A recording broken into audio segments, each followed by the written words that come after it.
किसी कवि ने क्या खूब कहा है, नारी नहीं नारंगी है, नारंगी नहीं सबरंगी है, ढके तो सब करुमा, ढके नहीं तो नंगी की नंगी है। आज जो कहानी मैं आपको सुनाने वाला हूं वो बहुत ही खास है। ये कहानी है त्रिया चरित्र की। जो भी मनुष्य इस कहानी को पूरा सुनता है वो कभी भी अपने जीवन में धोखा नहीं खाता है। इस कहानी को सुनकर आप अपने जीवन में कई बदलाव ला सकते हो। बहुत समय पहले की बात है। किसी राज्य में एक राजा रहा करता था। वह राजा बहुत ही धर्मात्मा राजा था। उसकी राज्य की चर्चाएं बहुत दूर दूर तक फैली हुई थीं। उस राजा का पुत्र था जिसकी उम्र कुछ ज्यादा नहीं थी, 12 या 13 वर्ष होगी। वह राजकुमार बड़ा ही सुंदर था। राजा उसकी शादी कर देता है। जब राजा ने उसकी शादी की तो राजकुमार उस वक्त मात्र 14 वर्ष का था। तभी उसकी शादी कर दी गई थी और राजा अब बूढ़ा हो चुका था। एक दिन राजा ने सोचा कि अपने राजकुमार को अब राजा बना देते हैं, क्योंकि उस राजकुमार ने कई शादियां की थीं और पहले के राजाओं में यही नियम था कि राजा जितनी चाहे उतनी शादी कर सकता था। वह राजा अपने पुत्र राजकुमार को राजा बना देता है। उसकी शादी हो चुकी थी और एक नहीं बल्कि राजकुमार की 7 शादी हो चुकी थी। वह राजकुमार जो कि राजा बना था अपनी पढ़ाई लिखाई फिर भी कर रहा था। वह रोज गुरुकुल पढ़ने के लिए जाया करता था और एक दिन की बात है, जब वह राजकुमार पढ़ने के लिए विद्यालय जा रहा था तो रास्ते में उसे एक पनिहारी मिली। वह पनिहारिन भी बहुत सुंदर थी। उस पनिहारिन ने राजकुमार से पूछा कि हे राजा, आप रोज कहां जाते हैं? राजकुमार कहता है कि मैं रोज पढ़ने के लिए, विद्या ग्रहण करने के लिए अपने गुरु के पास जाता हूं। तो वो कहती है, ये तो अच्छी बात है, लेकिन ये बताइए आपने त्रिया चरित्र पढ़ा है? राजकुमार कहता है कि नहीं, मैंने यह कभी नहीं पढ़ा है। फिर पनिहारिन कहती है कि आप त्रिया चरित्र अवश्य पढ़ो। राजकुमार कहता है कि यह त्रिया चरित्र क्या होता है? पनिहारी ने कहा कि आप यह बात अपने गुरु से जाकर पूछना और त्रिया चरित्र को अवश्य ही पढ़ना। राजकुमार कहता है कि मैं आज ही जाऊंगा और अपने गुरु से जाकर पूछ लूंगा कि आपने मुझे त्रिया चरित्र क्यों नहीं पढ़ाया। इतनी बात कहने के बाद वह राजकुमार वहां से चल देता है। वो पनिहारिन की बात सुनकर वह राजकुमार गुस्से में था। उसकी आंखें लाल थीं। वो अपने गुरु के पास जाकर प्रणाम करता है। गुरुजी ने पूछा कि बेटा, क्या हुआ? आज तुम क्रोध में दिखाई दे रहे हो और तुम्हारी आंखें लाल क्यों हैं? क्या बात है, मुझे बताओ। राजकुमार ने क्रोध में जवाब दिया कि गुरुदेव, आपने मुझे त्रिया चरित्र क्यों नहीं पढ़ाया? यह बात आपने क्यों छुपाई? त्रिया चरित्र के बारे में मुझे बताया क्यों नहीं? गुरु कहते हैं, बेटा, तुम त्रिया चरित्र नहीं पढ़ पाओगे, क्योंकि त्रिया चरित्र पढ़ना खतरे से खाली नहीं होता है और जब तुम त्रिया चरित्र पढ़ोगे तो उसमें तुम्हारी जान भी जा सकती है। राजकुमार कहता है कि गुरुदेव, आप इसकी चिंता न करें, अपनी रक्षा हम स्वयं कर लेंगे। आप केवल मुझे त्रिया चरित्र पढ़ाइए। गुरुदेव कहते हैं कि ठीक है, अब तुमने हट कर ही ली तो अब हम तुम्हें त्रिया चरित्र पढ़ाते हैं। त्रिया चरित्र पढ़ते पढ़ते राजकुमार को 1 साल हो गए और जब 1 वर्ष हो गया तो गुरु ने कहा कि बेटा, अब तुम्हारी पढ़ाई पूरी हो चुकी है। अब तुम घर जा सकते हो और आराम से अपने राज्य को चला सकते हो। अब तुम्हें यहाँ आने की कोई आवश्यकता नहीं है। राजकुमार कहता है, ठीक है गुरुदेव। राजकुमार जैसे ही जाने को होता है, गुरुदेव उसे रोक लेते हैं और कहते हैं, बेटा, मैं तुम्हें एक ऐसा यंत्र देता हूं, या जब तुम इसे अपने कानों में लगाओगे तो कोई भी तुम्हें पहचान नहीं पाएगा और तुम उसे पहचान लोगे। राजकुमार वह यंत्र अपने हाथों में ले लेता है और गुरु ने कहा, तुम इस यंत्र को ले जाओ और रात के 12 बजे आज ही के रात में अपने महल से निकल करके जंगल की तरफ जाना और पूर्व दिशा की ओर जाना। और जब तुम पूर्व दिशा की ओर जाओ तो ये यंत्र अपने कानों में लगा लेना और वहीं पर खड़ा हो जाना। वो राजकुमार कहता है कि ठीक है, ऐसा ही करूंगा। फिर राजकुमार गुरुकुल से महल की ओर चल देता है और जब रात के 12 बज जाते हैं और उस राजकुमार की 7 पत्नियां सो जाती हैं, तब आधी रात के समय वह राजकुमार अपने हाथों में यंत्र लेकर महल से जंगल की तरफ चल देता है। राजा जंगल में पूर्व दिशा की ओर जाता है और वहां जाकर अपने कानों में यंत्र लगा लेता है और वहीं पर खड़ा हो जाता है। तो उसने क्या देखा कि वही पनिहारिन जो मुझे रास्ते में मिली थी, वही पनिहारिन एक थाली में खाना लेकर जंगल को जा रही है। वहां थोड़ी ही दूरी पर एक संत अपनी कुटिया में रहते थे। वह पनिहारिन संत के पास खाना लेकर जा रही थी। राजा ने देखा कि ये तो वही पनिहारिन है जिसने मुझसे कहा था कि त्रिया चरित्र की पढ़ाई पर हो, लेकिन पनिहारिन उस राजा को नहीं पहचान पाई, क्योंकि राजा के कानों में यंत्र लगा हुआ था। यंत्र लगने की वजह से राजा किसी को भी पहचान सकता था। राजा ने अपने मन में सोचा कि चलो उसके पीछे चलते हैं कि ये आधी रात को भोजन लेकर संत कुटिया की तरफ क्यों जा रही है, इसका क्या कारण है। वह राजा भी उसके पीछे पीछे छुपता हुआ चल दिया। अब वह पनिहारिन उस कुटिया में उस बाबा के वहां पहुंचती है। उस बाबा के पास जादू की पोटली थी और वो बाबा जादूगर था। राजा पीछे पीछे गया और वह छुप करके देख रहा था कि वह पनिहारिन औरत को बाबा क्या करेंगे। बाबा ने पनिहारिन से कहा, अरे पनिहारिन, पहले तो मुझे ये बता कि आज आने में इतनी देर कैसे लग गई। हाथ जोड़कर पनिहारिन कहने लगी कि महात्मा जी, मेरा विवाह हो चुका है और मेरे पति मुझे ले जाने के लिए आए हैं। हमें लेकर कल चले जाएंगे, इसीलिए हमें उन्हें सुलझाने में थोड़ी देर लग गई और यहां आने में भी देर हो गई। जब यह बात साधु ने सुनी कि इसका विवाह हो चुका है और इसका पति इसे लेने आया है, तो साधु कहता है कि पनिहारिन, इसका मतलब है कि तुम अपने पति के साथ जाना चाहती हो तो हमारे पास क्यों आई हो। पनिहारिन कहती है कि मैं आपके बिना नहीं रह सकती हूँ, मैं आपके बिना नहीं जी सकती हूँ। तो साधु कहता है कि हे पनिहारिन, इसके लिए तुम्हें एक काम करना होगा। साधु एक बड़ा सा चाकू निकलता है और पनिहारिन से कहता है कि हे पनिहारिन, जाओ अपने पति के गर्दन काटकर यहां लेकर आ जाओ। अपने उस पति को मार दो जो हमारे और तुम्हारे बीच में दरार बन रहा है, तब मैं तुम्हें रख लूंगा, तुमसे विवाह करूंगा, तुम्हें अपनी पत्नी बनाऊंगा। बिना कुछ सोचे समझे वो चाकू को ले लेती है और दौड़ते हुए अपने घर जाती है और उसका पति सो रहा था। वहां जाकर अपने पति की गर्दन काट देती है और उसकी गर्दन को लेकर साधु के पास आती है और जो राजकुमार थे उसके पीछे पीछे उसका सारा कारनामा देख रहे थे।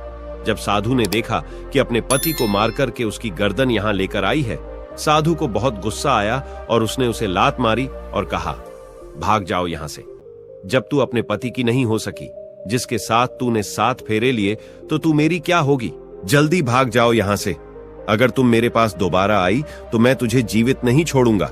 साधु की यह बात सुनकर उस पनिहारिन को ऐसा लगा जैसे उसके पैरों तले जमीन खिसक गई हो। फिर भी अपने पति की कटी हुई गर्दन घर लेकर के आई और उसकी गर्दन जोड़ देती है और वहीं बैठ जाती है। और इधर जैसे ही सवेरा हुआ, अपने पति के पास बैठकर रोने लगती है और चिल्लाने लगती है। कहती है, देखो देखो, किसी ने मेरे पति की हत्या कर दी। लेकिन रात में उस पनिहारिन का सारा कारनामा राजकुमार देख चुका था। इधर सारे गांव वाले पनिहारिन के घर चले जाते हैं और उसके पति की लाश को लेकर गांव के बाहर जाते हैं उसका दाह संस्कार करने के लिए। और वो पनिहारिन भी पीछे से भागती हुई रोती हुई चली जा रही थी और उधर राजकुमार भी जा रहे थे जो कि अपने राज्य के राजा बन चुके थे। पनिहारिन भागती हुई चिल्लाती हुई पहुंची और कहने लगी, मैं सती बनूंगी, क्योंकि अगर जब मेरे पति ही नहीं रहे तो ऐसे जीवन का क्या फायदा। मैं इन्हीं के साथ सती हो जाऊंगी। राजा को उसकी बातें सुनकर हंसी आ जाती है और राजा कहता है, त्रिया चरित्र जाने ना कोई और खसम मेरी के हुए सती। राजकुमार की यह बात और कोई तो नहीं समझ पाया, लेकिन वह पनिहारिन समझ जाती है। कहती है कि राजा साहब, आप हमारे ऊपर यह बात कह रहे हैं, लेकिन चलिए कोई बात नहीं, मैं सती हो जाऊंगी। लेकिन पनिहारिन जाते जाते कहती है, मैं तुम्हें एक बात बताती हूं। राजकुमार कहता है, क्या बताओ। पनिहारिन कहती हैं कि राजा साहब, आप जब चटाई पर बैठें तो उस चटाई को झाड़ कर बैठना। राजा कहता है कि यह पनिहारिन क्या कह रही है, मैं तो राजा हूं, मुझे चटाई पर बैठने की क्या आवश्यकता है। पनिहारिन कहती है कि नहीं, जब भी तुम्हें कोई नौबत आए चटाई पर बैठने की तो तुम चटाई को झाड़ कर बैठना। राजकुमार कहता है कि चलो ठीक है, अगर तुम कह रही हो तो मैं ऐसा ही करूंगा। और कहने के बाद वह अपने पति के साथ सती हो जाती है और राजकुमार उनका अंतिम संस्कार करवाकर अपने घर को आ जाते हैं। इसी तरीके से पूरा दिन व्यतीत हुआ और उधर जब दूसरी रात आई, अपने गुरु के कहने के अनुसार वही यंत्र कान में लगाया और पूर्व दिशा की ओर उसी स्थान पर जाकर खड़ा हो गया जहां पर पिछली रात खड़ा हुआ था। दूसरी रात को राजकुमार ने क्या देखा, उसकी 7 पत्नियां भोजन की थाली अपने अपने हाथों में लेकर उसी साधु की कुटिया की तरफ जा रही हैं। जैसे ही राजा ने अपनी 7 पत्नियों को उस साधु की कुटिया की तरफ जाते हुए देखा, राजकुमार के पैरों तले जमीन खिसक गई। वह अपने मन में सोचने लगा कि ये क्या चक्कर है। तभी उनमें से एक रानी राजकुमार को देख लेती है, लेकिन रानियों ने अपने पति राजकुमार को नहीं पहचान पाई, क्योंकि राजकुमार अपने कानों में यंत्र लगाए हुए थे। वह यंत्र लगाने की वजह से राजा को कोई पहचान नहीं पाता था। उनमें से एक रानी कहती है कि ए लड़के, इतनी रात को यहाँ क्यों खड़ा है? हमारी थाली लेकर के उस कुटिया तक पहुंचा।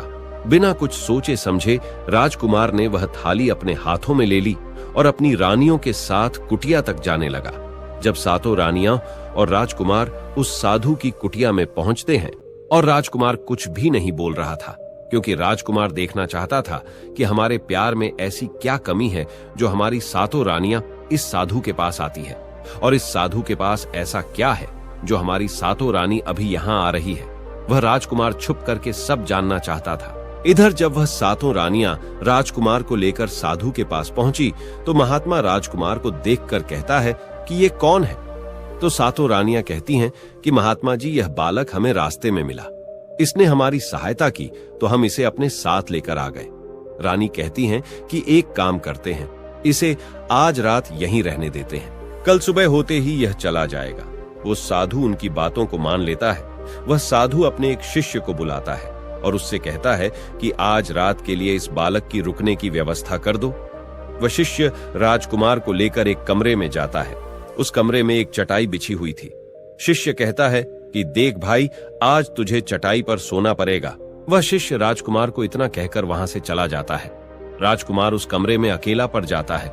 अपने मन में सोचता है कि आज तो नौबत आ ही गई चटाई पर सोने की। राजा कहता है, चलिए कोई बात नहीं, आज की रात हम चटाई पर ही गुजार लेंगे। राजकुमार जैसे ही चटाई पर बैठने ही वाला था, उसे पनिहारिन की बात याद आ गई। वो सोचने लगा कि पनिहारी ने मुझसे कहा था कि जब भी तुम्हें चटाई पर बैठने की नौबत आए, तुम चटाई को अवश्य झाड़ लेना। चलो आज पहले झाड़ ही लेते हैं, हो सकता है इसका कोई राज हो। जैसे ही राजा ने चटाई उठाई तो उसने क्या देखा? उसने देखा कि एक बहुत बड़ा भयानक कुआं है। जब उस कुएं को देखा तो राजा के होश उड़ गए। राजा उस कुएं के अंदर झांक कर देखता है। राजा को अंदर बहुत सारे कैदी दिखाई देते हैं, जिन्हें उस्तादों ने अंदर कैद करके रखा था। उन कैदियों में से एक आदमी ने राजकुमार को पहचान लिया। वह आदमी राजकुमार से कहता है कि राजकुमार, आप यहाँ कैसे आ गए? राजकुमार कहता है कि धीरे बोलो, नहीं तो सब पोल पट्टी खुल जाएगी। तब सभी कैदियों ने कहा कि राजा साहब, आप यहाँ से भाग जाए। हम तो यहाँ से निकल नहीं पाए, लेकिन आप यहाँ से भाग जाए, नहीं तो आपका भी यही हाल हो जाएगा जो कि हमारा हुआ है। आप भी यहाँ फंस जाएंगे, आपको भी पकड़कर ये साधु इसी में डाल देगा। आप जितना जल्दी हो सके यहाँ से भाग जाए। राजा जब उस कमरे के अंदर गया था तो अपने कान में से यंत्र निकाल लिया था, और जब राजा वहां से भागा तो अपने कान में यंत्र लगाना भूल ही गया। राजा को भागते हुए उन रानियों ने और साधु ने देख लिया था।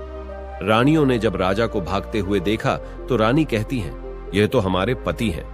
महात्मा से कहती हैं कि महात्मा जी, अब तो हमारी सारी पोल पट्टी खुल जाएगी। यह तो हमारे पति है और वह भागे जा रहे हैं। उन्होंने हमें यहाँ देख लिया है, अब हमारा क्या होगा? वह साधु कहता है कि तुम यहाँ क्या देख रही हो, जल्दी जाओ और अपने पति को पकड़ कर लाना।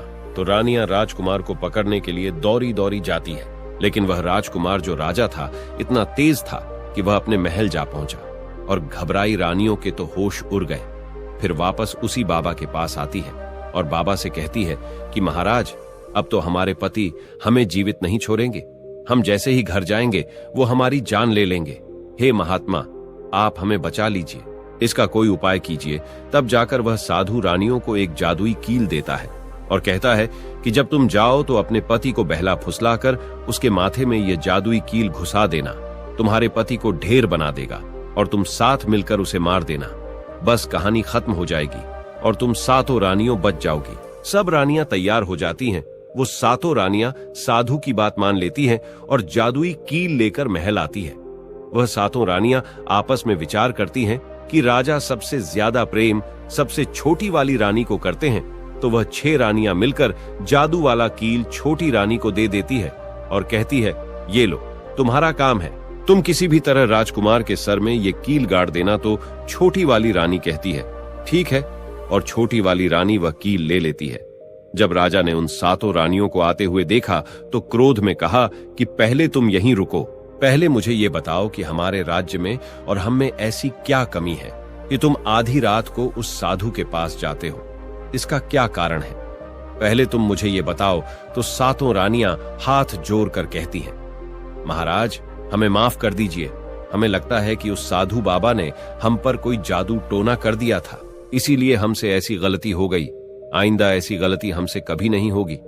छोटी रानी की ऐसी बातें सुनकर राजा उनकी बातों को मान लेता है, क्योंकि वह राजा छोटी रानी से बहुत प्रेम करता था। वह राजा भी सोचने लगता है कि शायद उस बाबा ने ही इन पर कोई जादू टोना किया होगा, और अपनी 7 पत्नियों को माफ कर देता है और कहता है, ठीक है, तुम अपने कमरे में चली जाओ। सबसे छोटी रानी, जिससे राजकुमार बहुत प्रेम करता था, वह राजकुमार को खाना खिलाती है और राजकुमार को सुला देती है। जब वह राजा सो गया तो वह 6 रानियां भी वहीं आ जाती हैं। सबसे छोटी रानी जो थी, वह जादुई कील निकालती है और राजा के सर में घुसा देती है। छोटी रानी ने कील जैसे ही ठोकी, राजा पूरा तेजी से उठा, लेकिन इतने समय में वह ढेर बन चुका था। अब उस राजा में इतनी शक्ति नहीं थी कि उन रानियों से मुकाबला कर सके।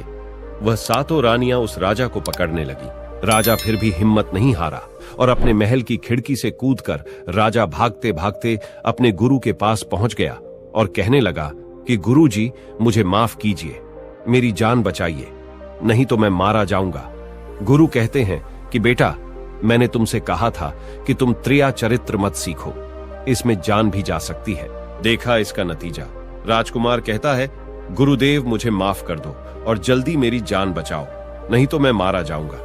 मेरी पत्नी ने मेरे सर में जादुई कील ठोकी है, जिसकी वजह से मैं ढेर बन चुका हूं। गुरु ने जब ध्यान से देखा तो कहा कि ये वही कील है जो साधु ने दिया है। मैं तुम्हें अब नहीं बचा सकता। राजकुमार कहता है, नहीं गुरुदेव, ऐसा मत कहिए, मैं आपका शिष्य हूं, आपका कर्तव्य है मेरी जान बचाना। तो अब गुरु कहते हैं कि हे बेटा, मैं तुम्हें बचा तो नहीं सकता, लेकिन एक उपाय है। राजकुमार कहता है, क्या उपाय है गुरुदेव? गुरु कहते हैं कि हम तुम्हें तोता बना देंगे, और जब हम तुम्हें तोता बना देंगे तो तुम सुखवाद राजा के राज्य में चले जाना और वहीं जाकर रहना, क्योंकि सुखवाद राज्य में वह साधु का जादू नहीं चलता है। और तुम्हें जब बहुत प्रेम करने वाली स्त्री मिलेगी तो तुम पुनः राजकुमार बन जाओगे। वह राजकुमार कहता है, ठीक है गुरुदेव, आप हमें तोता बना दीजिए।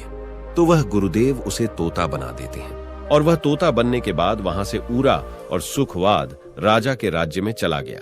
जहां पर बहुत सारे तोता रहते थे, वहीं जाकर रहने लगा, और 7 रानियों उस राजकुमार को खोज रही थी। जब राजकुमार नहीं मिला तो फिर से उस बाबा के पास जाती है और कहती हैं कि बाबा जी, वह रात को राजा भाग चुका है, आप अपनी पोटली निकालिए और देखें कि वह कहां है। तो वह महात्मा अपना पोटली खोलता है और देखने लगता है कि वह राजकुमार तोता बनकर के सुखवाद राजा के राज्य में रह रहा है। वो साधु यह सारी बात रानियों को बताता है। तो रानियां कहती हैं कि स्वामी, अब क्या करें? वह साधु कहता है कि अब तुम अपने राजमहल में जाओ और जाकर के घोषणा कर दो कि जो भी तोता पकड़ करके लाएगा, हम उसे 5 सोने के सिक्के देंगे। 7 रानियों अपने महल पहुंचते हैं और वहां पर घोषणा कर देती है कि सभी बहेलियां से कह दो कि जो भी तोता पकड़कर लाएगा, हम उसे 5 सोने के सिक्के देंगे। उस राज्य के जितने बहेलियां थे, वो तोता पकड़ने के लिए चारों तरफ घूमने लगते हैं, और जो भी तोता पकड़ते वो रानी के पास जाते और 5 सोने के सिक्के ले लेते थे और वहां से चले जाते, और वह 7 रानियां उस तोते को मार देती। ऐसे ही धीरे धीरे बहुत समय निकल गया, और वो राजकुमार जो तोता बनकर जहां गया था, वहां सारे तोताओं से बहुत अच्छी अच्छी बातें करता था, उन्हें बहुत ज्ञान की बातें बताता था। तो सारे तोता को लगा कि यह तोता तो बहुत समझदार है, ये तोता तो बहुत अच्छी अच्छी बातें करता है, इसे हम अपना राजा बना लेते हैं। और सभी तोता मिलकर उसे राजा बना लेते हैं। राजकुमार सभी तोतों का राजा बन जाता है और वही छुप कर रहने लगता है।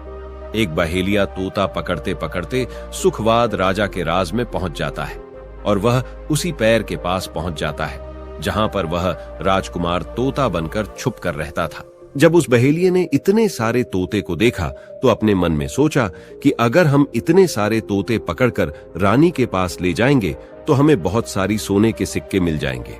लेकिन वह बहेलिया सोचता है कि हम इतने सारे तोतों को पकड़ेंगे कैसे। तो जैसे ही सुबह हुई, उस पैर से सारे तोता उड़ कर दाना पानी के लिए बाहर चले जाते हैं, और इधर बहेलिया चाकू से पैर पर चारों तरफ कट लगा देता है, जिससे कि पैर से बहुत सारे गोंद निकल जाते हैं। पैर के चारों तरफ ही गोंद हो जाते हैं।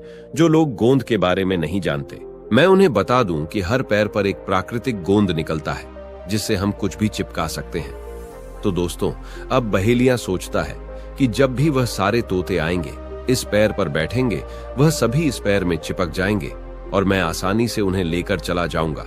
बहेलिया वहीं छिप करके देखने लगा और जब शाम हुई, सारे तोता वापस आए और वह तोता जैसे ही पैर पर बैठे, सभी का पैर उस गोंद में चिपक गया, क्योंकि पूरे पैर में गोंद ही गोंद लगा हुआ था। अब तो सारे तोते परेशान हो गए।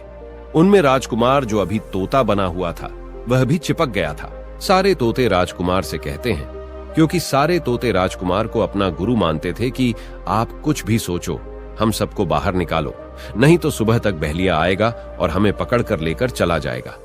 वह राजकुमार कहता है कि तुम बिल्कुल चिंता ना करो, जब सुबह वह बहेलिया आएगा तो तुम सभी ऐसा करना कि उस बहेलिया को लगे कि सारे तोते मर चुके हैं, और जब सभी तोते को पैर से छुराकर नीचे फेंक दें तो सभी उड़कर भाग जाना। सभी तोता कहते हैं, ठीक है गुरुदेव। सुबह हुई। जैसे ही बहेलिया पैर के पास पहुंचा, सभी तोता ऐसे लटके हुए थे जैसे कि वह सभी मरे हुए हैं। जब बहेलिया तोतों को देखा तो सोचा कि अरे, ये क्या हो गया? ये तो सभी मर गए। अब हमें सोने के सिक्के कैसे मिलेंगे? फिर बहेलिया ने सोचा कि चलो अब इन्हें छुरा देते हैं। बहेलिया पैर पर चढ़ा और उनको छुरा कर नीचे फेंकने लगा। बहेलिया ने सभी तोते को छुरा कर नीचे फेंक दिया, लेकिन जो राजकुमार था, जो तोता बना हुआ था, वह वहीं पर रह गया और नीचे जितने भी तोते थे वो सभी उड़कर भाग गए। बहेलिया ने सोचा, अरे ये क्या हुआ? इस पर सिर्फ एक ही तोता है जो कि मरा लटका हुआ है, और जितने तोते को मैंने छुरा कर नीचे फेंके वह सभी उड़कर भाग गए। बहेलिया ने सोचा, इसका मतलब ये सारे तोता ने मिलकर मेरे साथ धोखा किया है। अब वह राजकुमार जो था, जो तोता बना हुआ था, वही सिर्फ पैर पर लटका हुआ था। वो बहेलिया कहता है कि यह सब तुम्हारी चाल है। चलो अब मैं तुम्हें लेकर जाऊंगा और रानी के हाथ बेच दूंगा और मुझे 5 सोने के सिक्के मिल जाएंगे। और इधर वो बहेलिया उस तोता को बेचने के लिए रानी के पास जाने लगता है। रास्ते में वह तोता कहता है, जो कि राजकुमार था, वह बहेलिया से कहता है कि तुम मुझे कहां ले जा रहे हो? तो वह बहेलिया कहता है, मैं तुम्हें बेचने के लिए रानी के पास ले जा रहा हूं। अगर मैं तुम्हें वहां बेच दूंगा तो मुझे 5 सोने के सिक्के मिलेंगे। वह राजकुमार कहता है कि मैं अगर तुम्हें 50,000 सोने के सिक्के दिलाऊं तो क्या तुम मुझे नहीं बेचोगे? बहेलिया कहता है, तुम मुझे 50,000 सोने के सिक्के कैसे दिलाएगा?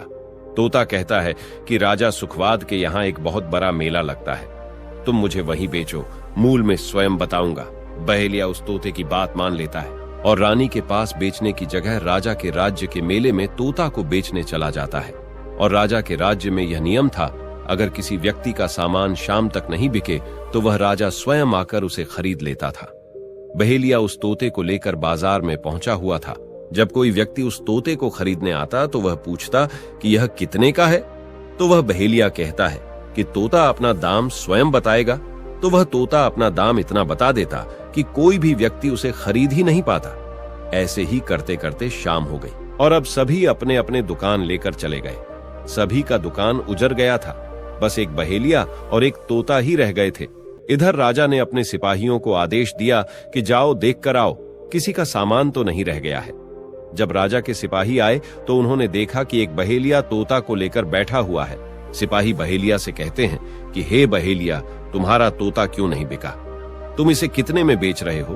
तो तोता कहता है कि जो इन्हें 50,000 सोने के सिक्के देगा वही मुझे खरीद पाएगा। उस तोते की बात सुनकर वह सिपाही आश्चर्य में पड़ जाते हैं और सोचते हैं, अरे ये तोता तो अपना अमूल्य स्वयं बताता है। तब सिपाही राजा के पास जाते हैं और राजा को सारी बात बताते हैं और कहते हैं, एक बहेलिया एक तोता लेकर बैठा हुआ है, लेकिन वह तोता अपना अमूल्य स्वयं ही बताता है। वह इतना महंगा बताता है, शायद इसीलिए उसे कोई खरीद नहीं सका। राजा सिपाहियों से पूछता है कि वह अपना मूल कितना बता रहा है। तो सिपाही कहते हैं, अपना मूल्य 50,000 सोने के सिक्के बता रहा है। चलिए हम खरीदेंगे। अगर नहीं खरीदेंगे तो आपके राज्य की बदनामी होगी कि राजा के बाजार में एक तोता नहीं बिका। और इसलिए राजा अपने मंत्रियों के साथ अपने रथ पर सवार होकर बाजार में पहुंचता है। कहता है, इसका क्या मूल्य है? बहेलिया हाथ जोड़कर कहता है कि राजा साहब, अपना मूल्य तोता स्वयं बताएगा। वह राजा फिर तोते से पूछा तो तोता कहता है कि राजा साहब, जो इन्हें 50,000 सोने के सिक्के देगा वही मुझे खरीद पाएगा। अपने सिपाहियों से 50,000 सोने के सिक्के मंगवाता है और बहेलिया को पकड़ा देता है और तोता को लेकर अपने महल चला जाता है। वह तोता बहुत ही बुद्धिमान था क्योंकि वह राजा था। वह तोता राजा को बहुत अच्छी अच्छी बातें बताने लगा। जब राजा पर कोई खतरा आने वाला होता तभी वह तोता बता देता कि राजा साहब, आप पर यह खतरा आने वाला है, और इसी तरह सब उस तोते से बहुत अधिक प्रेम करने लगते हैं। जब यह बात रानियों को पता चला कि राजा ऐसा तोता लेकर आए हैं जो कि बोलता भी है और बहुत अच्छी अच्छी बातें बताता है, तो रानियां राजा से कहती हैं, उस तोता को मेरे पास भिजवा दीजिए, हम भी उस तोता को देखना चाहते हैं, हम उस तोता से बातें करना चाहते हैं। राजा अपने मंत्रियों से कहकर वह तोता रानियों के पास भिजवा देता है। रानी उस तोते से बातें करके बहुत खुश हो जाती है। वो रानी भी तोते से बहुत प्रेम करने लगती है और कहती हैं कि वाह रे तोता, इसीलिए तुझे राजा साहेब ने 50,000 सोने के सिक्के देकर खरीदा है। राजा की एक पुत्री थी जो कि बड़ी सुंदर थी।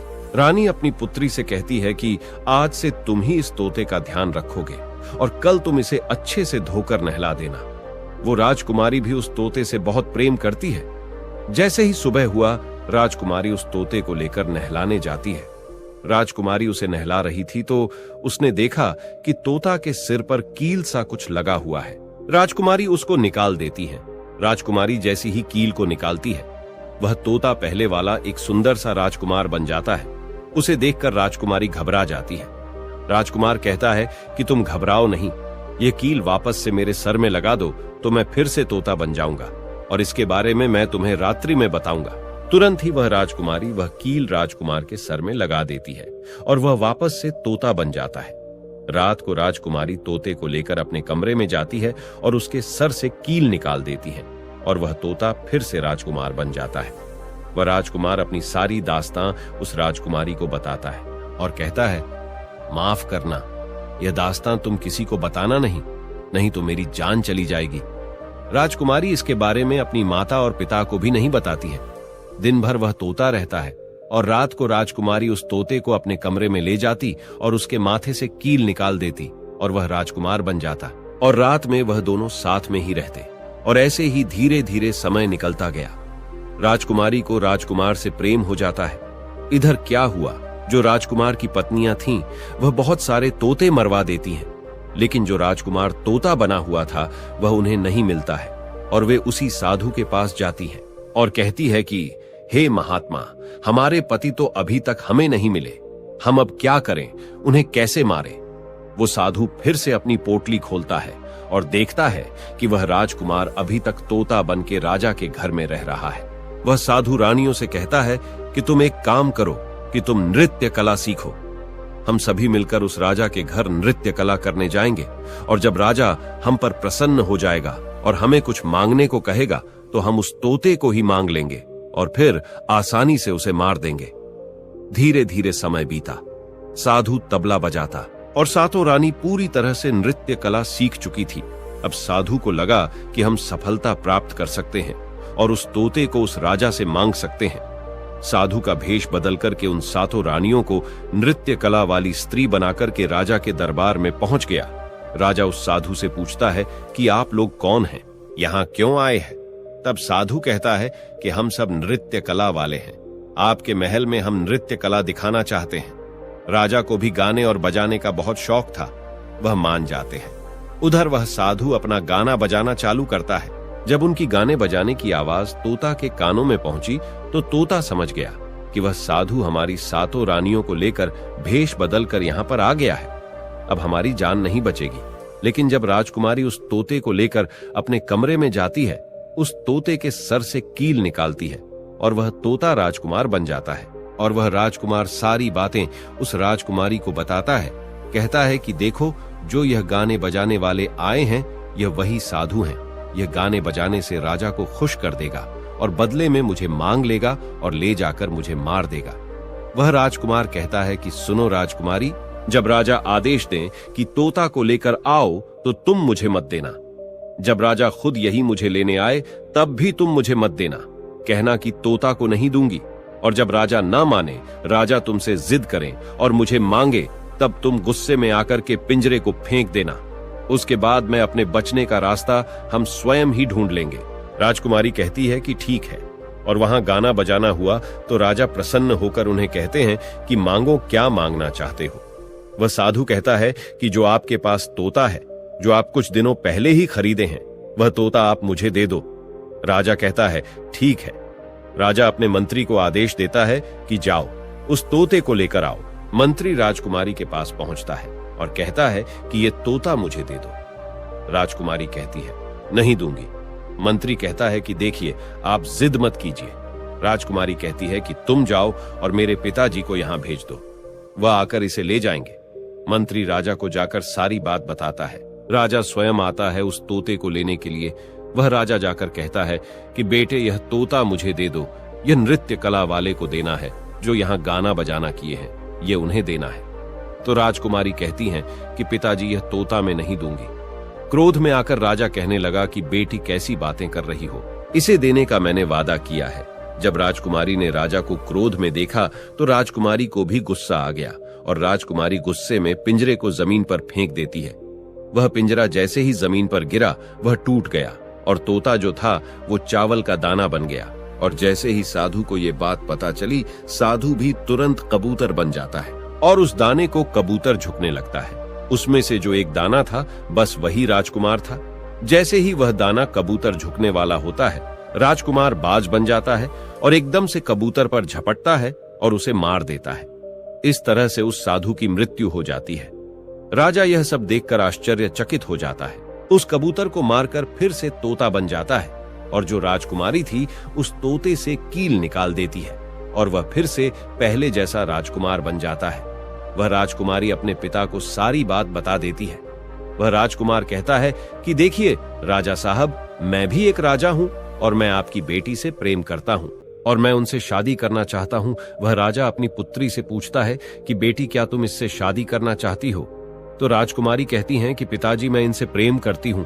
और फिर राजकुमार उस राजा की पुत्री से विवाह करके अपने महल जाता है और जो उनके 7 पत्नियां थीं उनको पकड़कर बंदी गृह में बंद करवा देता है और राजकुमार खुशी खुशी उस राजकुमारी के साथ रहने लगता है। दोस्तों, जब कोई स्त्री कभी कभी किसी परिस्थिति में चतुराई या चालाकी दिखाती है या दूसरों को बेवकूफ मानते हुए कोई अभिनय, ढोंग या पाखंड करती है, तो इसे ही त्रिया चरित्र कहते हैं, जिसे पढ़ने के बाद राजा को अपनी जान बचाने के लिए क्या क्या नहीं करना पड़ा, क्योंकि राजा को स्त्री के त्रिया चरित्र की पूरी जानकारी हो चुकी थी कि कैसे जब एक स्त्री को अपना स्वार्थ दिखने लगता है तो वह अपने लोगों को भी बेवकूफ बनाकर अपना स्वार्थ को पूरा करती है और उसके साथ रहने वाले लोगों को इसके बारे में भनक तक नहीं लगता कि यह स्त्री त्रिया चरित्र की खेल कर रही है।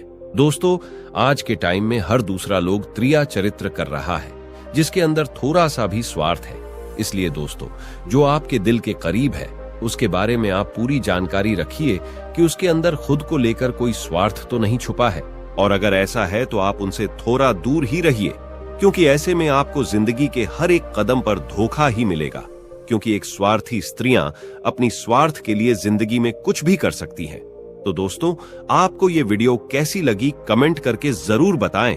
वीडियो पसंद आई हो तो लाइक करें, चैनल को सब्सक्राइब करें, अपने ऐसे दोस्तों के साथ शेयर जरूर करें जिसे त्रिया चरित्र के बारे में पता ना हो।